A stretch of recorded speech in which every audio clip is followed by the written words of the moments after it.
se agora vai.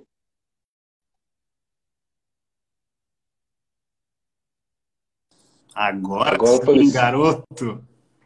Agora foi, né? Boa. Cara, isso é problema no Instagram, velho. Estranho, Já né? aconteceu isso em 3 lives comigo. Aconteceu até com o Marcos do Fundo Imobiliário, que fui fazer com ele. E na hora H, o convidado ele deixa a tela bloqueada. Eu não sei o que que acontece, não. Na internet, não. O próprio Instagram mesmo faz isso. Putz, que pena. Bom, mas que bom que deu agora. Agora eu tô te vendo. Mas a live é tua aí. Eu vou deixar tu apresentar. E tu já tava falando aí. A gente Não, só nada, inverteu aqui a cara. posição. Vamos tocar junto, vamos tocar junto. Não, no teu, que, pô, a gente tá falando dessa live desde que eu criei meu perfil praticamente. Você acho que foi o primeiro ou segundo cara a me convidar para fazer uma live aqui, então muito feliz de ter dado certo.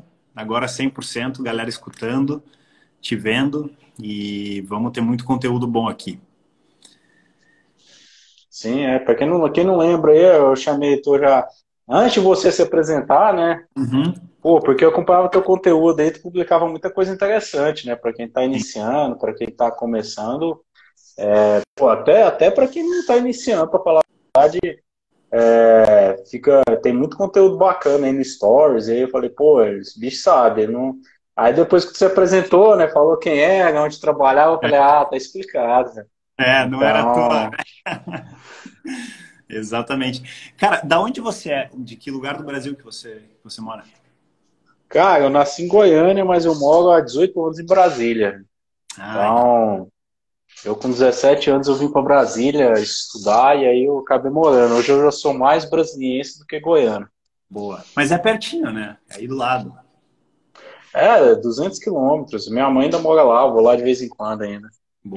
Boa, boa.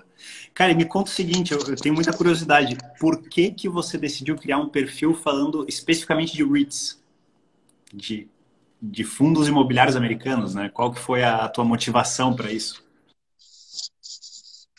Ah, então, assim, quando eu comecei a investir, não tinha nenhum perfil, não tinha nada no Brasil sobre investimento nos Estados Unidos. Uhum. Então, assim, perfil igual o seu, por exemplo, que fala, ETF igual o Léo Maranhão, pô, não tinha ninguém. Então, você conseguia ter alguma coisa, pra você der. O primeiro grupo que eu fui fazer parte de investidores, assim, fora B3, era Uhum. um grupo de investidores de Singapura. Que eu descobri Ah, um sim. cara de Singapura, e Aham. aí o cara, aí a gente conversando, trocando ideia nesse chat, aí o bicho, não, a gente tem um grupo aqui, aí o bicho me adicionou no grupo. E aí era só o pessoal de Hong Kong, eu era o único fora, assim, fora, totalmente fora, né? Porque era só a China, da China, Japão, Mas Singapura, Hong galera Kong. brasileira que mora lá ou gente de lá mesmo? Não, não, só chinês mesmo, não tinha brasileiro nenhum lá, entendeu? Então eu era o entrão mesmo do grupo. Legal. É, porque, pô, você trocar informação é muito importante, né? E Uhum. aí o pessoal tava lá, mas investindo na Bolsa dos Estados Unidos. Uhum. E, pra você ter ideia, esse foi o primeiro grupo que eu fiz parte de investimento global, né? Uhum. E aí eu tive uma ideia na época de até criei um grupo de WhatsApp da Avenue, né? Depois, ano passado, acho que foi ano passado que eu criei um grupo de WhatsApp da Avenue. Aí, cara, eu sou muito cara de pau. Aí eu chamei no privado o Will Castro Alves, por exemplo, da Avenue. Falei, pô, tem um grupo aqui, entra aí. Aí o bicho entrou no grupo até. É mesmo? Quem conhece aí, tem um grupo da Avenue lá, até o Will Castro Alves tá lá dentro também. Legal. Conheci o Quantas pessoal da pessoas tem esse Passfolio grupo? também na cara dura. Depois eu te adiciono lá também. Vou querer participar. Aí no grupo eu era mais ativo, né, antigamente, porque o que eu fazia? Eu produzia algumas análises e tal, para mim.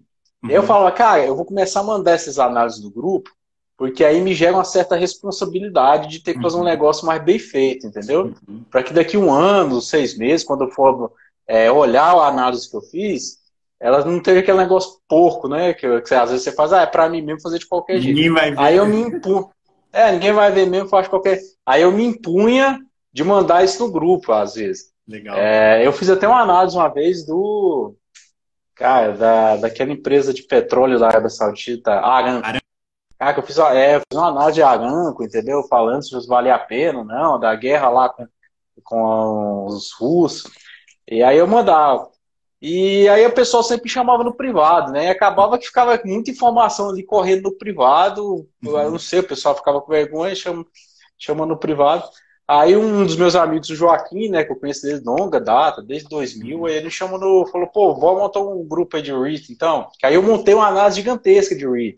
Só REIT Triple Net Lease na época. Falei, bora montar. Aí a gente montou o perfil aí da Central do REIT. Uhum. E, cara, eu vou te falar, depois que a gente montou o perfil, cara, eu tive que estudar muito, velho. Porque assim, por incrível que pareça, tem certas perguntas que o pessoal faz Uhum. que você até entende. Um exemplo dela é a ação preferencial. Eu sempre entendi a ação preferencial.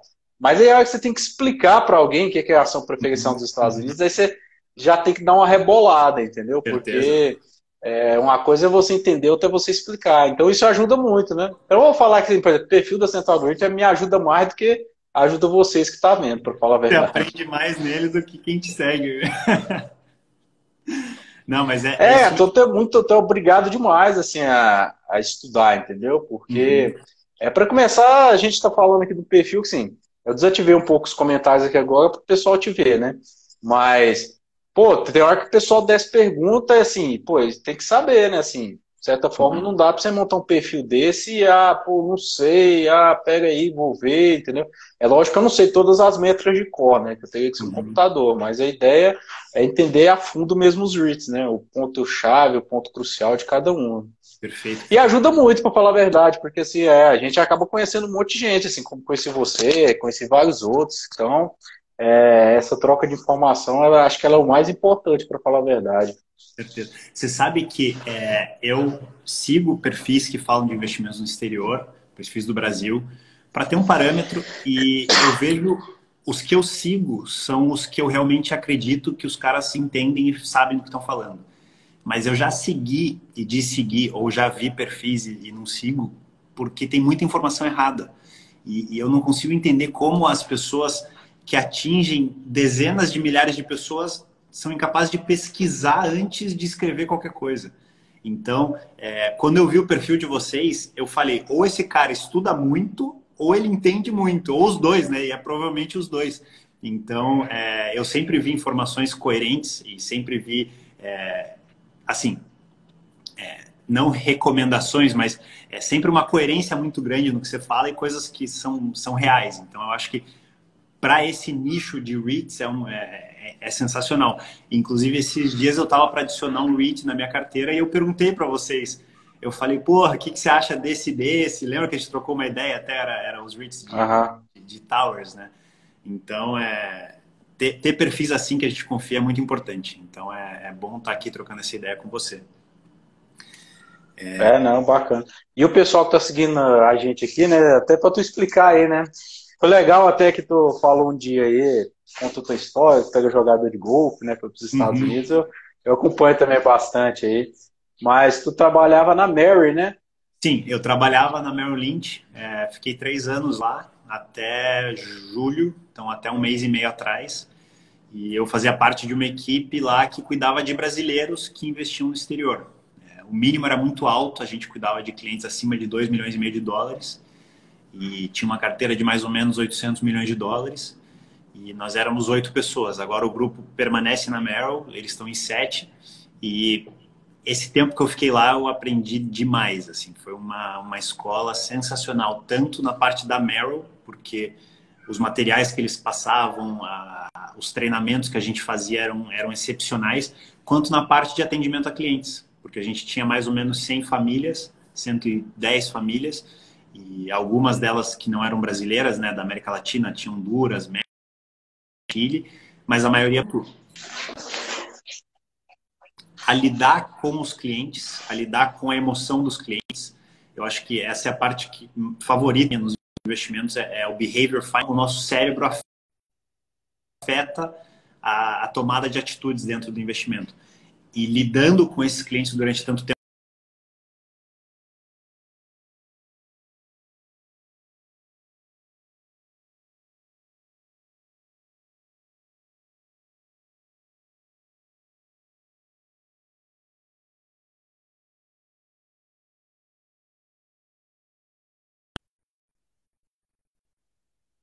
em fronteiras. Bacana. Então, deu um trabalho aqui, acho que foi o meu aqui agora. Não, mas é Você interessante. Tá me ouvindo aí, né? tá um pouco travado a tua conexão, mas eu tô te ouvindo. A minha tá boa? Não, não, tá bom. Eu mudei aqui agora, troquei minha conexão aqui, porque tá ruim aqui hoje. Eu não sei o que que acontece. Acho que é o 7 de setembro. É, É feriadão da conexão também. Aqui é feriado e, também, aqui é Dia do Trabalhador, Labor Day, aqui nos Estados Unidos. então, a gente até me comentou, né? Eu até perguntei, pô, tu podia hoje, né? Porque eu pensei que aí não for, né? E aí tu falou, não, é feriado aqui também. Feriado. Mas é interessante, pô, tu largou tudo assim só para trabalhar hoje com perfil. Larguei tudo, cara. Então, eu queria continuar fazendo os dois, eu queria estar na Merrill e ter o perfil, mas o compliance do banco ele não deixava eu colocar minha cara e meu nome em qualquer coisa falando sobre investimentos. Então, foi uma decisão, assim, extremamente difícil. Eu acho que as decisões mais difíceis são quando as duas opções são ótimas, né? Você tem que abrir mão de uma que seja ótima. Quando uma é ruim e a outra é boa, é muito fácil decidir, mas eu tinha as duas opções ótimas, ter uma carreira num dos maiores bancos do mundo ou começar um negócio digital. E o que muito me inspirou para fazer essa decisão foi a minha esposa, que ela já tem um negócio digital, ela já tem uma página que não fala sobre investimentos, é totalmente diferente, mas ela me mostrou a possibilidade que existe dentro desse mundo de ajudar milhares de pessoas a partir do celular. E eu acho que isso é sensacional. E aí, larguei o emprego dia 31 de julho e tô aqui trazendo conteúdo para a galera. E, enfim, eu estou estruturando aí, quem sabe, um curso, quem sabe uma mentoria. Enfim, eu estou ainda pensando qual que é a melhor maneira de fazer, de aprofundar um pouco mais o conteúdo, que eu acho que no Instagram é um conteúdo muito básico, né? Acho que tudo que a gente fala no Instagram, que nem o Ícaro de Carvalho fala, é uma eterna quarta série. Você sempre fala do mesmo assunto, sempre as mesmas perguntas. E para aprofundar isso, você precisa de algo além do Instagram. Então, eu tô bolando isso aí nos próximos meses, com certeza vai sair. Não, e até para organizar as ideias, né? Porque no Instagram, por exemplo, quando a gente abre pergunta, é todo tipo de pergunta, né? Então, Exatamente. não segue um raciocínio lógico, né? Então, às vezes as pessoas perguntam, e o ativo, sei lá, X, né? Uhum. Pô, às vezes você tem, eu até tento categorizar eles ali no Telegram, quem segue no Telegram vai ver lá que a gente já tem acho que quase 80 REITs já catalogados e analisados, Estudados, entendeu? os estudos. Que é para o pessoal já, pô, busca lá que já tem um pouquinho de informação, né? Pessoalmente, quando eu montei aqui o Instagram, uma coisa que me chamava atenção e que me chama atenção a diferença do Brasil para os Estados Unidos, Uhum. que quando é natural quando a gente começa, a gente procura uma casa de research, né? Uhum. Então, quando eu comecei aqui, eu comecei mesmo, eu tinha uma casa de research. Nos Estados Unidos, eu lembro que a primeira coisa que eu fiz foi assinar a Morningstar, Uhum. então, para poder ter acesso às análises deles.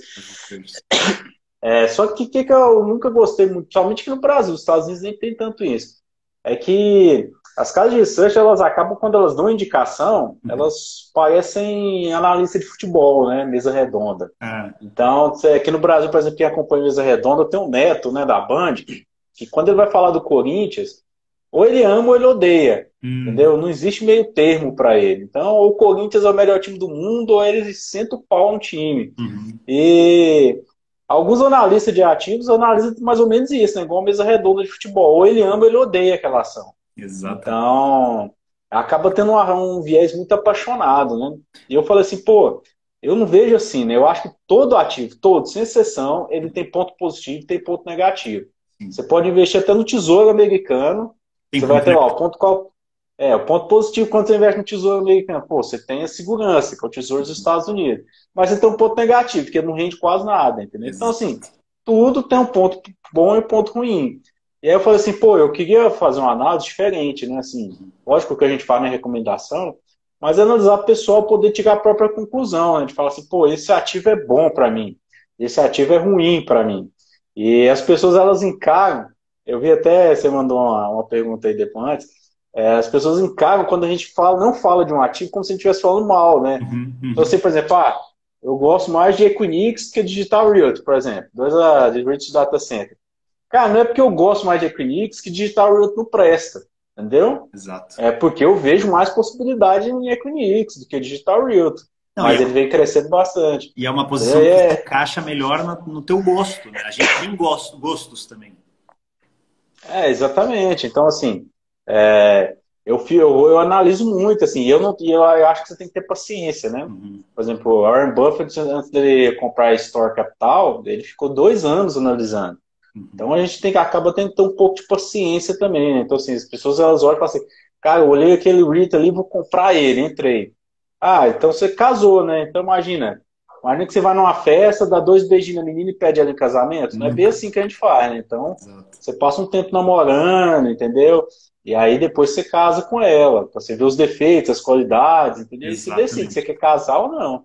Eu acho que a ativa é um pouco assim também, não sei se você enxerga isso, né? Totalmente, totalmente. Eu acho que investir no mercado de ações e no mercado imobiliário é um casamento. O certo é você realmente namorar, estudar, ver se é de boa procedência, para daí pedir em casamento, para daí investir, né? Não é uma noite qualquer e tchau. E você falou dos analistas, né? Dos vieses que os analistas têm, analistas apaixonados ou não por certo ativo. Esses dias eu estava assistindo umas aulas do Damodaran, que é o pai do valuation, né? O cara que ensina valuation desde a década de 80. E ele fala que para tomar muito cuidado com as análises que você lê nas casas de research, porque atrás de todas essas análises tem uma pessoa. E essa pessoa, ela tem um iPhone que quebrou, que funcionou mal. Então, naturalmente, ela vai ter um viés um pouco negativo para a Apple, por exemplo. Ou então uma pessoa que, sei lá, tem um cartão de crédito que não funciona, da Visa. O cara vai ter um grãozinho de areia negativo para aquela empresa. Então, você sempre tem que tomar cuidado com esses vieses. E as casas de análise, elas não são 100%, como se diz, imparciais. Então, a maneira mais efetiva que eu vejo é você aprender a analisar os ativos e você talvez usar essas casas de análise para ter as informações mastigadas. Então, que nem você coloca lá no Telegram, eu sigo e eu, quando quero ver algum REIT, eu vou lá, pesquiso e está lá a análise. Você coloca a história do REIT, você coloca qual que é a dívida, qual que é o tamanho, qual que é o yield, coloca as informações importantes e a partir disso você toma as próprias conclusões. Você nunca vai cegamente falar, o analista falou para comprar porque o preço-alvo é 80 e a ação está 60. Você vai lá e compra. Cara, isso não, no longo prazo não é sustentável. Então, Cara, e tem um negócio aqui no Brasil que tem casa de research que não muda isso. E é legal conversar contigo porque tu mora nos Estados Unidos, né? Por isso que o uhum, Roberto Coutinho também que mora no Canadá. Quando a gente vai morar fora, é importante a gente, de certa forma, absorver um pouco aquela cultura local, né? Porque senão você acaba sofrendo muito, né? Quando eu morei fora, eu conheci brasileiro, que, por exemplo, morava na França, e o cara só comia arroz, feijão e bife. O cara se recusava a comer comida do local porque ele não internalizava que ele estava em outro país. uhum, Para ele, ele queria continuar vivendo no Brasil. uhum, E eu observava aquilo, eu achava muito sofrido, para falar a verdade, entendeu? Porque exigia muito da pessoa aquilo. E quando você vai para outro país, ou até culturalmente ou investimento, você tem que acostumar um pouquinho com a cultura que é diferente. uhum, Então, aqui no Brasil, a gente tem uma coisa, por exemplo, nos fundos imobiliários, que é o yield, né? uhum. O yield dos fundos imobiliários gira ali em torno de 6, 5, 6%. Aí a pessoa vai investir em REIT, aí a primeira coisa que ela faz é buscar um yield parecido, de 5, 6%, entendeu? Ela não percebe que lá fora é totalmente diferente. É outra classe de ativo, REITs são empresas, entendeu? Eles se alavancam e alavancam bastante. Então, e uma coisa que eu queria até perguntar para você aí, né? Quando Uhum, você chegou nos Estados Unidos, né? Até para trabalhar, né? O uhum. que mais te causou impacto, assim, que você falou, pô, isso eu precisei mudar minha cabeça em termos de investimento? Em termos de investimento, Ou até em termos de sua vida pessoal, o que você acha que... a vida pessoal, acho que o maior baque foi quando eu vim para cá em 2008, foi a primeira vez, né, para vir fazer faculdade, e eu achava que eu era fluente em inglês, que meu inglês era sensacional. E eu cheguei aqui, a galera me olhava, falava, tipo, o que que você está falando? Assim, eu usava uns termos nada a ver. Nas provas da faculdade eu escrevia e o professor, tipo, o que você quer dizer com isso? Então, o maior baque meu foi a língua. E aí, depois de alguns meses, semestre, aí eu me adaptei e foi bom. Em relação a investimentos, eu acho que aqui é muito mais abrangente. Eu acho que é uma coisa que todo mundo passa quando começa a investir aqui fora é se sentir perdido. Porque no Brasil você tem aí suas 400 e poucas empresas. é, assim, o mercado brasileiro ele é um município e o mercado americano é um continente. Então você cai dentro do mercado americano e você fala, tá, para onde que eu vou? Tem diversos setores, diversas empresas, qualidades, enfim, eu ficava meio perdido. Então, o que me salvou nisso foram os ETFs. Os ETFs, eles te dão uma direção muito simplificada, de forma barata, diversificada e que tem um resultado bom no longo prazo. Então, a minha recomendação para a maioria das pessoas que começam no mercado americano é simplifique, escolha ETFs amplos e diversificados, e aí você vai ter tempo para estudar algo mais específico, para estudar algo mais pontual, alguma empresa, enfim. Então, eu acho que o tamanho do mercado foi algo que mais me impressionou assim no começo. E, e acho que é algo comum aí para a maioria das pessoas. Isso é outra coisa interessante, né? Que é os ETFs, né? ETF, ele tem muito. Para quem segue aí youtuber, é uma relação de amor e ódio, né? Tem os que amam e tem os que odeiam, né? Então, eu sou bem sincero, assim, com relação ao que eu acho. Eu prefiro. Estou aqui. Eu tenho tempo, eu gosto de ler, eu gosto de estudar. Agora, falando assim, eu gosto de estudar os Uhum. vídeos, eu gosto de ler, mas para quem não tem tempo, ou para quem está iniciando, melhor pontapé inicial, melhor forma de você dar o chute inicial, realmente são com os ETFs, né? Porque Uhum. você acaba diversificando Exatamente. e conhecendo as pessoas hoje em dia, tem um estudo até da JP Morgan que mostra, né, que o investidor comum, em geral, ele não consegue ganhar da inflação.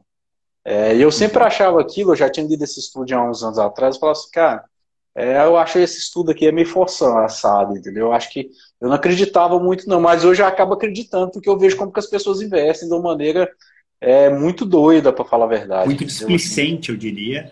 E assim, eu defendo tanto os ETFs porque das pessoas que me seguem, eu diria que 98% não trabalham no mercado financeiro. Não são pessoas que estão ligadas no mercado, que têm o conhecimento, que têm o tempo, que têm tudo isso para escolher ativos individuais. Então, esse é um dos principais motivos que eu defendo tanto os ETFs. E é curioso porque lá na Merrill mesmo, a gente tinha clientes de 20, 30, 50 milhões de dólares e uma carteira em ETFs. Então era uma carteira um pouquinho mais tática, então existiam ETFs mais específicos, mas não é porque o cara tem 50 milhões de dólares que ele não usa o ETF.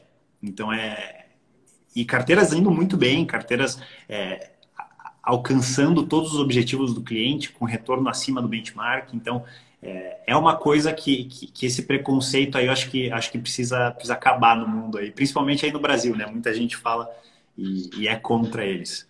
E eu sou um fiel defensor dos ETFs, então. não, a gente entendeu, eu sou a seguinte ideia, a gente tem que entender o que que cada um tem, né? Então, assim, não dá pra gente pegar uma pessoa que começou a treinar arte marcial hoje, que ele joga ela no octógono pra lutar jiu-jitsu, sei lá, no UFC. Então vai Uhum. apanhar muito, entendeu? É, e é isso que acontece muito com, por exemplo, trader, né? Então, não é que eu sou contra trader, mas o que acontece muito é muita gente novata entrando e entra naquele ringue ali, quer dizer que não ganha dinheiro? Não, tem um ou outro ganha. Uhum. Mas é A gente que está ali exceção experiente há que... muito tempo. Exato. Então é exceção, é um ou outro que vai. é, Mas com os REITs, eles acabam tendo uma. O que eu vejo de qualidade neles é o fato de ter o dividendo, né? Uhum. E isso gera, assim, para quem quer montar uma carteira de longo prazo, uma carteira de rentabilidade, quer viver dela, né, quer se aposentar sem ter que consumir propriamente do patrimônio ali, Uhum. os REITs acabam sendo Uma boa opção. uma boa opção, né, para o investidor, né? Uhum. E aí ele estava falando, né, até perguntar aí, né, acho que tu nunca abriu tua carteira aí, né, por falar, né, algo do Não, tipo, nunca, não, né? nunca abri. Eu de vez em quando falo, todo mundo sabe que eu tenho Apple, todo mundo sabe que eu tenho Google, Amazon. Em relação aos REITs, eu tenho 4 REITs. Já devo ter falado já uma vez ou outra. O que eu prefiro mais entre esses, o meu preferido dentre esses quatro é o Digital Realty, que é o DLR, que fala sobre que está no mundo de data center. Eu até separei vários dados aqui, várias coisas para a gente falar, inclusive não sei se nem se vai dar tempo de falar tudo isso. Não, pode falar aí. Eu vi que tu estava estudando, né? Tu até botou no caderno, né? Eu falei, cara, vai ser alto nível hoje. Vou Então, rebolar lá. a galera tá esperando aí, mas não é nada Fala demais. aí, pode falar aí o que tu estudou aí. Não, então, eu separei várias coisas, né? Como os REITs crescem, mudança dos espaços, enfim, valuation, como que a gente estuda os REITs, né? O que os REITs precisam fazer para se tornarem REITs, porque tem muitas empresas imobiliárias que não são REITs, porque eles não atingem esses mínimos, que, por exemplo, distribuem 90% dos lucros. Enfim, quando tem muita inflação, qual tipo de REITs vai se dar melhor no mercado? Várias coisas que eu separei aqui. Aí os quatro REITs que eu tenho são quatro setores. Um deles é o data center, que eu falei, o DLR. O outro é healthcare. Então eu tenho o MPW, que é o de healthcare. O outro é de industrials, que é o PLD, o Prologis. E o outro que eu tenho é o AMT, o American Tower de Torre. Esse foi o que a gente conversou acho que faz um mês e meio, mais ou menos, eu tava olhando eles e foram as... Eu analisei, acho que 4 ou 5 dentro dessa área e escolhi por ele. Lembrando, não é recomendação, né? Não vão lá, anotem esses nomes e amanhã comprem. Vocês precisam entender muito bem o que está dentro do papel. E eu acho que o grande risco das redes sociais é a gente falar o que a gente tem e a galera que acompanha a gente vê isso como, o ativo é sensacional porque ele tem, porque ele estudou, então eu vou comprar também, sem saber o que está por trás. E assim, pode ser que isso dê muito certo, pode ser que você compre os 4 ativos e eles vão super bem, você tem dinheiro, mas se houver uma crise, se houver algum estresse no mercado, que vai acontecer eventualmente, você não vai saber para onde olhar. Você não vai saber se eu estou vendendo, você não vai saber se eu criei um hedge para proteger essa posição, você não vai saber quais números eu estou olhando dentro daquele ativo para continuar com ele ou não. Então, sempre que você escutar qualquer recomendação nas redes sociais, tome muito cuidado em seguir ela. Porque é como se você estivesse entrando num ônibus onde eu estou dirigindo e aí você não sabe se eu estou dirigindo mais ou não. Se eu pulei para fora do ônibus, você está no ônibus desgovernado. Então, não entre nesse ônibus sem saber como dirigir ele. Então, sempre que vocês aí que estão assistindo escutam alguma recomendação ou algum comentário sobre ativos na internet, não compre ele cegamente, porque você está entrando em algo que você não sabe, você não conhece, você não sabe como que vai performar durante uma crise, você não sabe quais são os pontos fracos, que nem você comentou, Ismael, no começo da live, que todo ativo tem seu ponto fraco. Então, esses são os meus 4 e eu entendo os pontos fortes e fracos de cada um. Eu tenho o meu objetivo, eu tenho o meu preço, isso é muito importante também, né? Porque eu tenho o DLR faz mais de um ano, então o preço que eu comprei ele é muito diferente do preço de hoje. Então, esse é outro fator muito importante a se notar quando você escuta qualquer pessoa falando aí que tem tal ativo. Valuation, como que você analisa os REITs? Me conta aí, quais são os seus principais Cara, então, métricas? as métricas é o básico, né? Tem que crescer lucro, que é o lucro crescer o FFO, né? Então, Funds para from quem operation. acompanha, quem acompanha a gente aí, já expliquei já acho que umas 3 ou 4 vezes aí por que a gente não analisa o lucro propriamente dito, e sim o FFO. Isso é tão importante, gente, isso é um critério básico. Eu já vi até analista, por exemplo, comparando Brookfield com comparando lucro de Brookfield com lucro de Amazon, se eu não me engano. Então era duas coisas completamente diferentes, duas métricas diferentes, duas coisas, sim, não dava para comparar, entendeu? Era comparar, sei lá, abacaxi com helicóptero. Então, e aí a gente, assim, se você não entende, você acaba falando assim, pô, realmente é o lucro aqui e tal, mas, pô, não é assim, né? O FFO. E mesmo assim, FFO a gente ainda tem que comparar dentro do mesmo setor. Exatamente. Porque um FFO de um setor de data center, por exemplo, é diferente de um setor de healthcare, que é diferente do varejo, entendeu? Então, mas o que eu gosto? Eu gosto de criar historinha, né? Isso eu aprendi lendo até Peter Lynch. Eu acho que você tem que ter uma história, né, por trás. Por que que você acredita que aquilo ali vai crescer, né? Uhum, Dou um exemplo aqui de...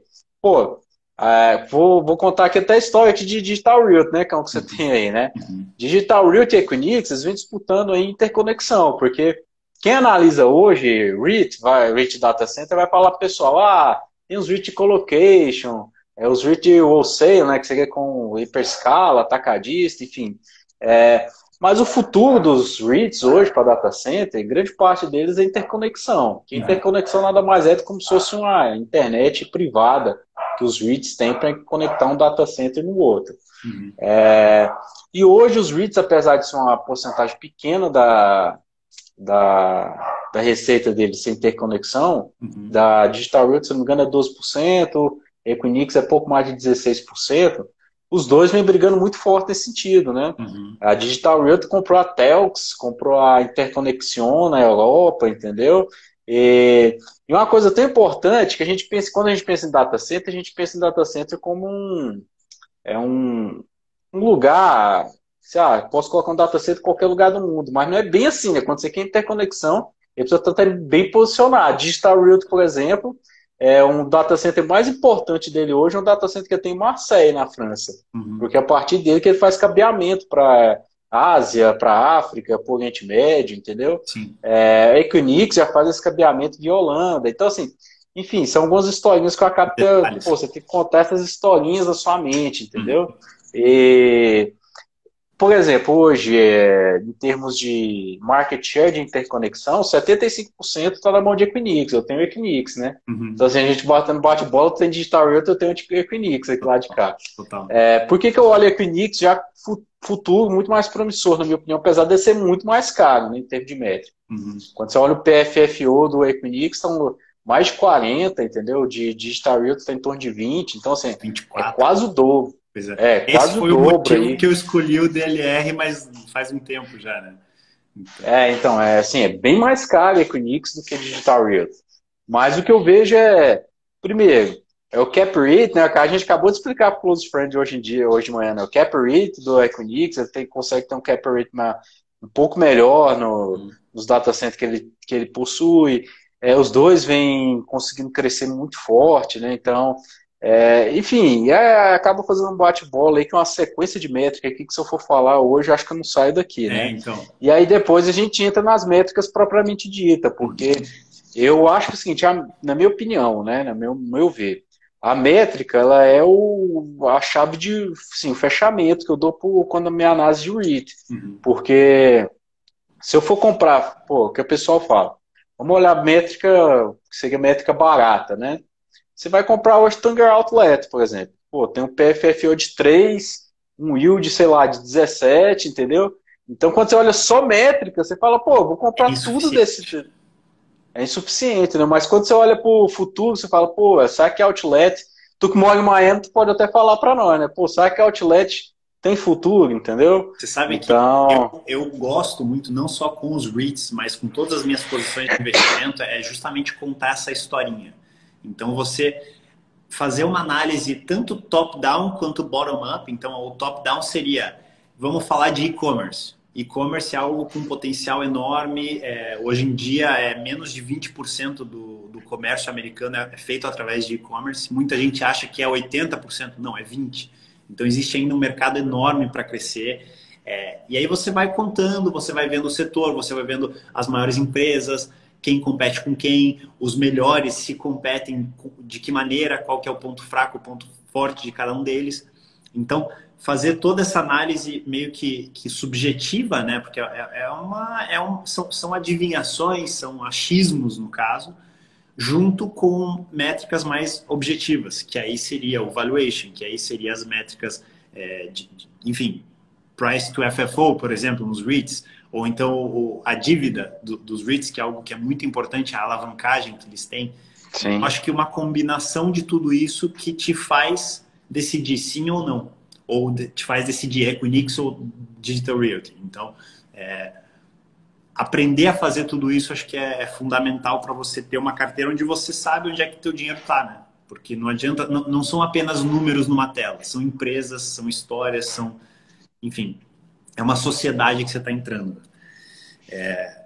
Uma coisa legal do data center que eu li hoje, a maioria dos REITs ele é baseado em espaço, né? É um aluguel do espaço. Então, um REIT de uma sala comercial é o aluguel do espaço. Um REIT de um galpão industrial é o aluguel do tamanho do galpão.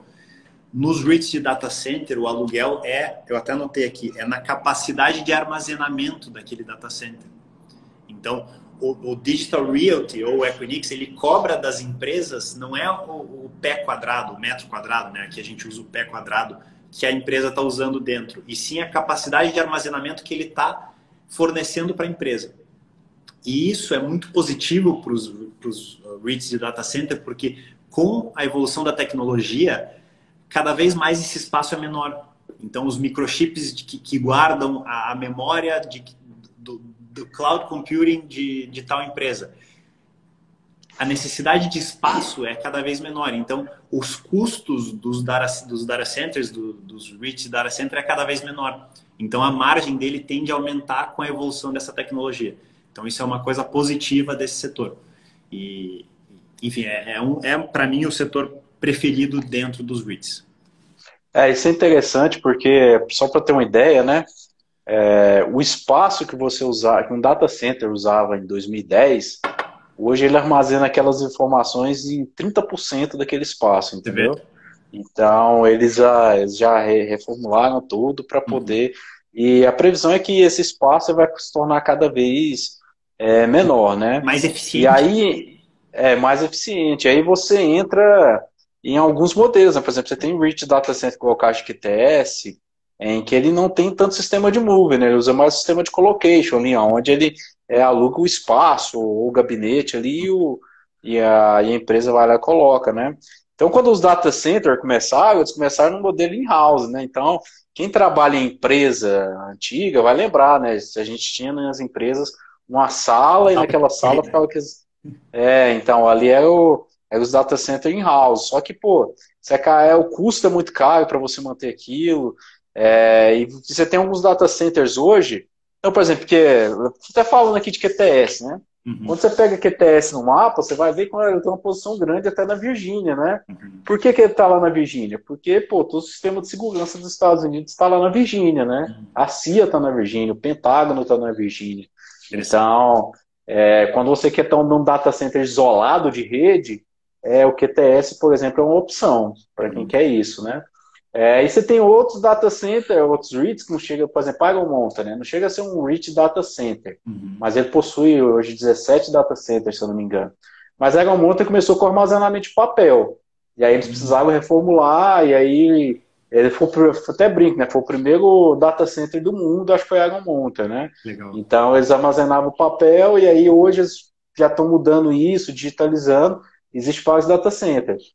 No Brasil, os bancos brasileiros, Santander, Caixa Econômica Federal, utilizam muito serviço de data center como da Iron Mountain. Uhum. Mas o que a Iron Mountain faz?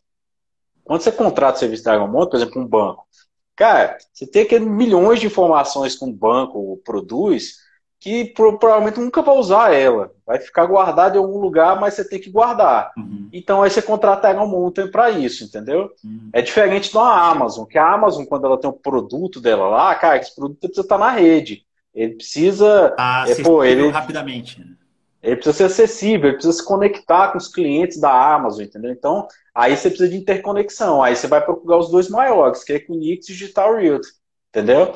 Então, não necessariamente você precisa, assim, só a Equinix e Digital Realty presta. Não, se você entender o case de cada um, todos eles prestam, entendeu? Mas são cases um pouquinho diferentes.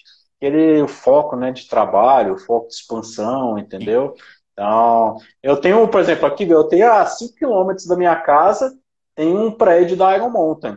Então, tem um prédio da Iron Mountain aqui pertinho de casa. Então, assim, é um prédio de armazenamento de papel. Por quê? Porque por causa do Banco do Brasil e da Caixa Econômica, que a sede deles fica aqui no Brasília. Então, é importante a gente entender um pouquinho. Várias autarquias utilizam, né? Serviços da Iron Mountain. Autarquias federais, então eles acabam utilizando nesse sentido. Isso que você comentou da mudança, que eu tinha até anotado aqui, mudança dos espaços. Os REITs têm essa capacidade de se renovar. Então, eu já li sobre várias vários REITs de lojas comerciais transformando em galpões de logística, por exemplo.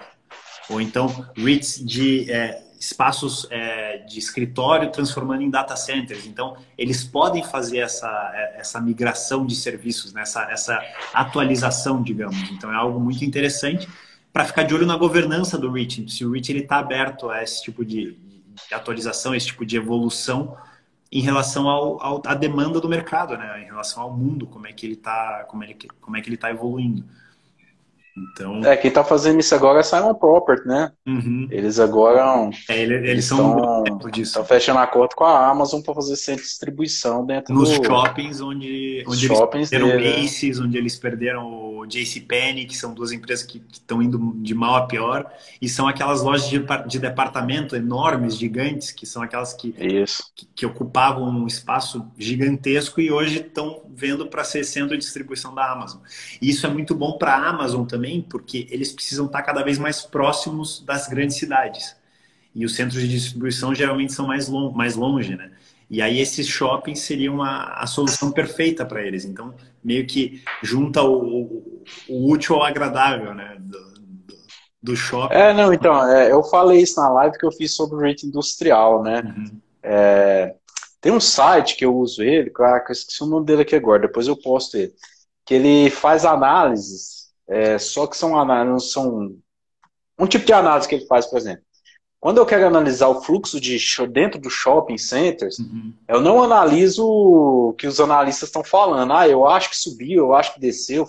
Não, esse site ele analisa o número de celulares conectados dentro dos shopping centers, entendeu? Uhum. Então ele consegue fazer uma análise se isso está aumentando, está subindo, entendeu? Uhum. Esse site, por exemplo, eles possuem drones, e aí esses drones eles ficam em volta de torres daquelas perfuradoras de petróleo, Uhum. e esses drones eles possuem uma sonda que ele consegue captar se o fluxo de petróleo naquela torre está maior ou menor, e com isso ele consegue estimar se vai ter maior demanda, maior oferta de petróleo, entendeu? Esse site esqueci como é que fala, mas ele consegue analisar a fala do Trump, ele consegue identificar quando o Trump está mentindo ou está contando a verdade, entendeu? Interessante, Então eu uso esse site um pouquinho nesse sentido aí, né? Uhum. E uma das métricas interessantes que esse site traz lá é o seguinte: ele mostra que, para o americano, uma entrega de 24 horas ela é demorada. Uhum. Eu até brinquei, né? Eu falei, aqui no Brasil, quando você recebe do correio em 5 meses, Você você tá no graças a lucro, Deus né? que chegou. Chegou pelo menos. Então, nos Estados Unidos, não. Nos Estados Unidos, mais de 24 horas já é considerado uma entrega demorada. Uhum. Então, tanto é que o modelo de entrega nos Estados Unidos já mudou de just in time para just in case. Que o just in time é assim, você vai fabricando e vai chegando, né? O Toyota inventou. Just in case, não, você tem que estar tudo concentrado. Uhum. E aí você precisa estar tudo concentrado já mais próximo aos clientes, né? Então, por isso que os REITs industriais que estão próximos aos grandes centros, que é Terreno, Rexford, Prologis, entendeu? Eles acabam captando um pouquinho mais esse crescimento dessa demanda aí do e-commerce. Isso é uma coisa que eu anotei aqui também. O e-commerce, ele requer 2,5 vezes mais espaço físico do que um centro de distribuição normal para uma loja de shopping, por exemplo. E é justamente por isso que você falou. Eles precisam de um estoque muito maior e muito mais diversificado para atender a demanda online. Então, do lado do REIT, do investidor do REIT, isso é uma coisa muito positiva, porque você é dono de um lugar que está sendo precisado muito mais, né? A demanda por espaço de distribuidoras de logística é muito maior agora devido ao e-commerce. E essa tendência tende só a subir. Que nem eu falei, o e-commerce é menos de 20% do comércio americano. Imagina quando isso chegar a 50%. A gente está falando de um crescimento aí de 150%. Então, enfim, são setores que eu gosto muito. E aí existem outros setores, por exemplo, de shoppings, ou de hotéis, ou de espaços de escritórios, offices, né? Que eu já não tenho. Porque eu já não vejo tanta demanda e tanto crescimento e tantas coisas positivas na minha historinha, na historinha que eu conto, que eu monto para investir neles. Então, eu acho que ter tantas oportunidades de setores diferentes para você escolher é uma grande vantagem que a gente tem aqui nos Estados Unidos em relação aos REITs, que eles são um pouco mais limitados no Brasil, por exemplo. Isso é verdade. Por exemplo, até falando de novo desse site aqui que eu citei, é uma das análises que ele tem, que ele mostra, é que o fluxo de celular no metrô de Nova York, ele já vinha caindo desde julho do ano passado, entendeu? Então, a quantidade de gente circulando, indo trabalhar em Nova York, eu falo isso porque os maiores REITs de escritório, todos eles estão em Nova York, né? Então, assim, o que a gente observa é que essa demanda por escritório, ela já não é de agora, né? Ela já vem caindo. O que acontece com a pandemia, ela só acelerou, né? De Vai forma acabar com o drástica. escritório? Provavelmente não vai acabar, mas assim, a gente vai ter uma desaceleração, né? A gente tem que lembrar que esses grandes centros, como o caso de Nova York, Miami, Seattle, Los Angeles, San Diego, o que acontece com eles você não tem mais muito espaço para crescer. A oferta aumenta. A única forma de você amortecer essa oferta é aumentando o preço. Exato. Então é que esses REITs ganham muito dinheiro ao longo do tempo. Não era necessariamente com crescimento, mas era com elevação de preço, entendeu? Hoje em dia, com a demanda diminuindo, talvez eles já não vão conseguir manter mais tão fortemente esses reajustes de aluguéis, né? Exatamente. Tem aqui, eu anotei até como que é o crescimento dos REITs. Tem duas formas dos REITs crescerem. A forma interna, essa forma interna ela vai desde aumento de aluguel, a melhora dos tenants, né, dos inquilinos que chama, melhores margens, então menores gastos do REIT, então sobra mais para ser pago para os investidores. E também o desenvolvimento dos imóveis. Então, um imóvel mais eficiente, um imóvel onde cabem mais pessoas, enfim. E aí tem a parte externa, que é tanto aquisições, então os REITs aqui eles podem se alavancar, eles podem emitir dívida para aumentar o portfólio, tanto, quanto desenvolvimentos from the ground up, que eles chamam, né, do chão. Então eles compram um terreno baldio e constroem algo em cima. E aí justamente nesse ponto de expansão, não existe mais terreno para expandir, então, que nem se falou nos grandes centros, só que também não dá para aumentar o aluguel, não dá para melhorar os tenants porque não tem mais demanda. Então, são áreas de REITs que eu não vejo por que ter dentro da carteira. Lógico, tem uns que são muito bons, que são boas oportunidades, que estão super descontados, mas na minha filosofia não se encaixam tanto. Isso é o que acontece hoje um pouquinho com o setor residencial, né, de REITs nos Estados Unidos. Você tem dois setores grandes, que é o setor de single family, que seriam as casas, e multifamily, que são os apartamentos. O que aconteceu por muito tempo com os grandes REITs, que é o Avalon Bay, Essex Property, por exemplo, eles têm um portfólio muito bem posicionado nos grandes centros urbanos, principalmente ali na Califórnia, próximo ali a Palo Alto. Então, São Francisco, Palo Alto. Eles sempre cresceram, por quê? Porque você tem um espaço que já está preenchido. Você não tem mais, como fala, você não tem mais lote vago ali para você construir mais nada. Então, quando você queria morar próximo ali desses grandes centros, né, tecnológicos, você acabava indo morar num REIT desse.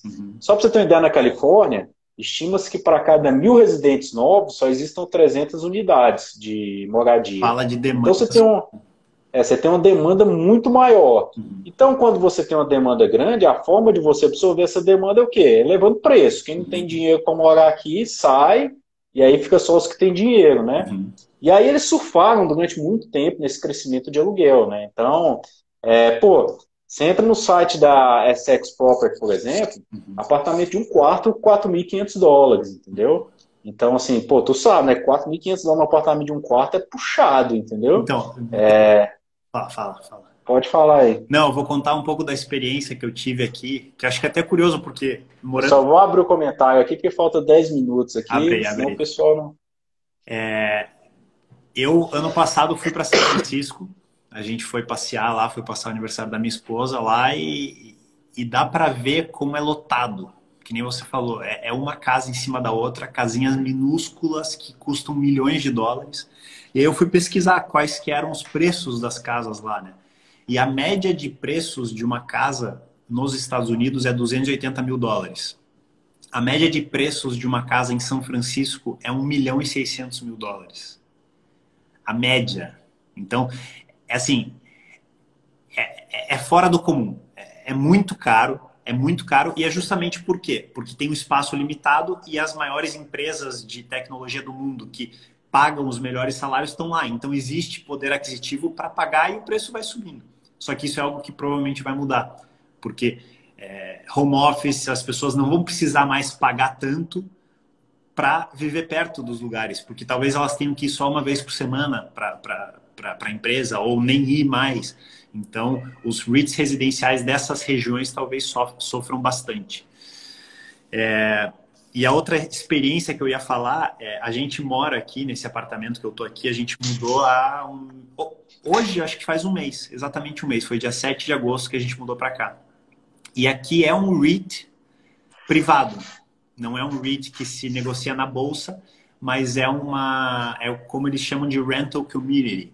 Então, é uma empresa que possui vários prédios em Miami, residenciais, e eles alugam esse prédio.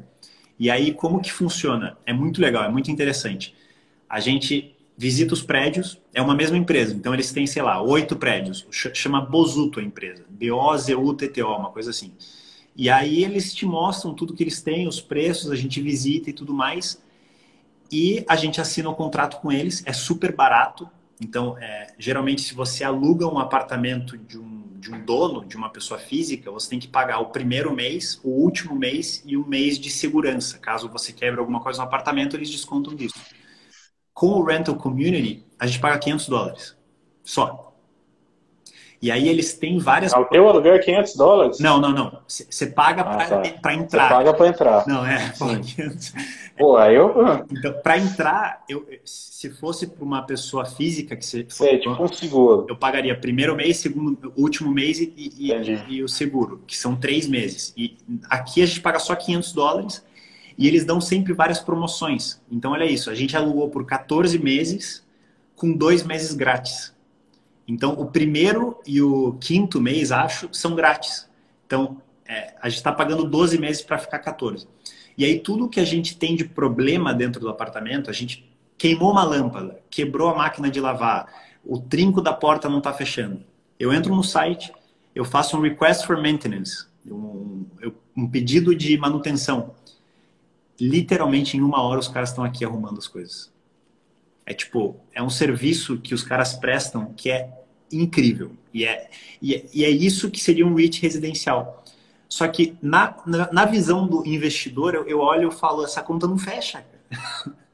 Porque é muito barato, é muito incentivo que eles dão, é muita coisa boa pro inquilino, pro cara que está vivendo aqui. Mas pro investidor, eu não vejo como que dá tanto lucro assim. E eu acho que eles estão fazendo tantos incentivos assim justamente porque a demanda está mais baixa, né? Que é o que a gente estava comentando. Então, isso ainda tem outras questões, né? Por exemplo, eu não sei nem como é a Flórida, mas na Califórnia que você tem um governo democrata, por essência democrata, o estado por si só é democrata, né? Então lá na Califórnia, por exemplo, eles já limitaram o reajuste de aluguel. É inflação mais 5, acabou. Não existe mais isso de subir aleatoriamente como estava acontecendo, né? Então você tem uma lei agora que já quer diferimento de aluguel. E o home office afeta também. Outra coisa, a questão é o home office, né? Então, o home office de pessoas pensam, afeta só escritório? Não, né? Afeta todos os setores. Sim. Todos, sem exceção. Eu consigo citar todos os setores que são afetados pelo home office. E sabe que tem setores que se vantagiam, né? Se beneficiam. Então, por exemplo, Home Depot é uma empresa de móveis, de móveis não, né? De home improvement, que eles chamam. Qualquer obra que você faz na casa, qualquer melhoria que você faz na casa, você vai na Home Depot comprar as partes, comprar as ferramentas. O lucro dele subiu muito porque as pessoas estão ficando muito em casa. Então, estão gastando muito em aparelhos para melhorias de casa. Aqui, por exemplo, eu trabalhava na Merrill e a minha esposa trabalhava em casa. Os dois agora trabalhando em casa, a gente precisava de um office, de um espaço. Então, a gente mudou para um apartamento maior, onde tem esse espaço, e a gente comprou mesa de escritório, a gente comprou prateleira para colocar os livros. Então, são gastos que as pessoas estão tendo para melhorar a própria casa, que antigamente não tinha, porque ela ia para o trabalho e tinha tudo lá no trabalho, né? Tinha toda a estrutura de trabalho em outro lugar. Então é interessante a gente olhar todas essas histórias, né, em volta dos investimentos. Não, sim, é muito interessante até. Um exemplo disso é um REIT, né, o Sun Communities, por exemplo, que ele tem casas manufaturadas, né? O que que você faz no Sun Communities? Você compra a casinha, mas você paga o aluguel do terreno. Uhum. Então, por exemplo, o Sun Communities ele tem muito na Flórida. Então, pô, de repente você mora na Geórgia. Aí você fala, não, agora eu quero morar na Flórida. Uhum. Aí eles pegam a sua casa, desmonta ela, monta lá na Flórida para você. Uhum. Você continua pagando aluguel, não mudou nada, teve contratual, e você passa da Geórgia para a Flórida e sua casa foi junto com você, Volte e entendeu? meia na estrada que tem as casas em cima de um caminhão. É muito interessante. Assim, o caminhão está transportando a casa, dividida no meio, assim, metade, metade, troço gigante, 2 andares e tá indo de um lugar para o outro. Isso é muito, muito Sim, louco. é. Eu até falo aqui com o pessoal, né? Uma coisa que a gente tem que entender quando a gente está até investindo em outro país é a questão cultural, né? Lá nos Estados Unidos, o sonho do americano é morar no Sun Belt, que é Uhum. a Flórida, a Pelo Califórnia, clima, pela pelo clima, é. umidade. Só quem já passou frio na vida sabe o inferno que é o inverno, É. entendeu? Então é horrível. Então, quando chega o inverno, assim, que você não vê nenhum verde, é tudo branco, é tudo. Aqui em Você Miami a quer. gente não tem isso não, cara. Então, eu já passei algo parecido. Então é muito ruim, velho. Você sai de casa e só neve, só frio, entendeu? Uhum. Chega uma. Você fica doido, você fala assim, cara, meu sonho é ver sol. Então, isso influencia muito no investimento também, né? Nas classes de investimento. Então, por isso que quando eu falo em rate residencial, eu chego com um dos melhores setores, é aqueles ali focados no Sunbelt, né? Que Tem é o que sul ali dos Estados considerar Unidos. muito as regiões que eles atuam, né? Não é só o Exatamente. que é onde eles estão. Eu recebi entre ontem e hoje, Ismael, umas perguntas lá no meu Instagram. Uma delas foi da Viviane, que inclusive ela escreveu aqui, aí eu até lembrei das perguntas. Ela perguntou: é hora de investir em REITs? Eu digo que é sempre hora. Não tem. Eu acho que fazer market timing, então, não vou investir agora porque talvez venha uma crise e talvez caiam os preços. Você não sabe quando isso vai acontecer, você não sabe com que frequência e com que intensidade serão as próximas crises. Então, eu acho que assim, você tem que olhar a situação atual, os números atuais da empresa, ou do setor, ou do ETF que você quer escolher, e ver se é uma boa ou não. Agora, ficar tentando esperar uma queda, esperar a bolha estourar, esperar uma recessão, eu acho que não é uma estratégia que funciona. Até porque a gente ainda está no meio de uma recessão, né? Para muitos setores, setor do varejo, setor de hotel, setor de. Cara, tem muito setor ainda que tá, como se diz, né, descontado aí, né? Uhum. Então,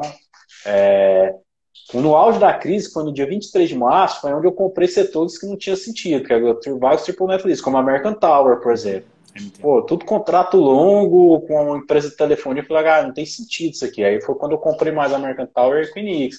Mas até hoje você tem setor ainda que tá barato, por exemplo, que é Store Capital, Realty Income, entendeu? Então, passar dessa crise aí, eu acho que eles ainda vão subir bastante. Só avisa quando. Falta 2 minutos aí. Eu.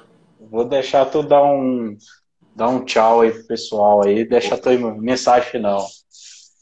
Mensagem final, cara. Puta, tinha até várias perguntas aqui para responder, mas enfim. Não, se você quiser, nós abrimos de novo também, não tem problema comigo não, né? Será? Deixa eu só encerrar aqui, eu abro de novo aqui e a gente vai mais 10 minutos aqui, Tá, rapidinho. beleza, beleza. Valeu.